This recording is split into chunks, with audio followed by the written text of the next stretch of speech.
सुप्रभात बच्चों। आज हम हिंदी व्याकरण में वचन यानी नंबर्स के बारे में बात कर सकते हैं। देखिए, इसमें एक चित्र है। इसमें बच्चा संतरा खा रहा है। क्या खा रहा है? संतरा खा रहा है। बच्चा संतरा खा रहा है और डलिया में कई संतरे हैं।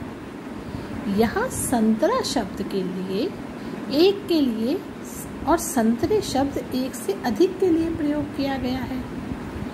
संज्ञा शब्दों के जिस रूप से उनके एक या अनेक होने का बोध हो उसे वचन कहते हैं। संज्ञा जो शब्द होते हैं उनके रूप में एक या अनेक होने का बोध होता है तो उसे वचन कहते हैं। वचन कितने प्रकार के होते हैं? दो, एक वचन और बहुवचन। संज्ञा का जो रूप एक होने का बोध कराता है उसे एक वचन कहते हैं।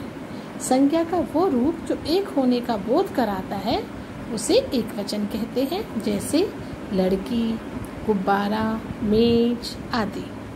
और संज्ञा का जो रूप एक से अधिक होने का बोध कराता है उसे बहुवचन कहते हैं, जैसे लड़कियां, एक वचन लड़की लेकिन बहुवचन लड़कियां, एक वचन गुब्बारा, बहुवचन गुब्बारे, एक वचन मेज, बहुवचन मेज़ें, यानी बहुत सारे। कुछ शब्द हमेशा एक वचन में ही प्रयुक्त होते हैं।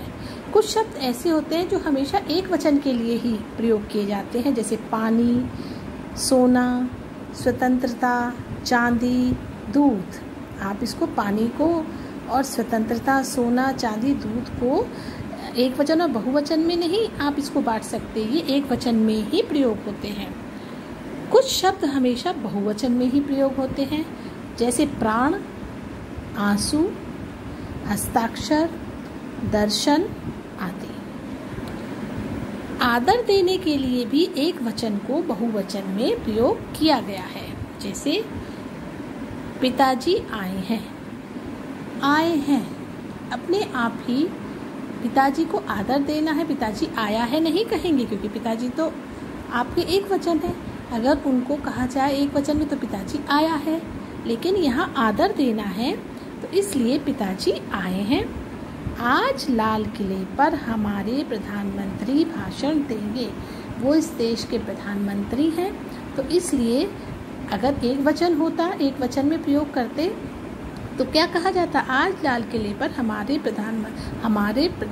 प्रधानमंत्री भाषण देगा। लेकिन इसे आदर के रूप में एक वचन को प्रयोग किया गया है, तो इसे एक वचन को बहुवचन में कैसे बोलेंगे? आज लाल किले पर हमारे प्रधानमंत्री भाषण देंगे।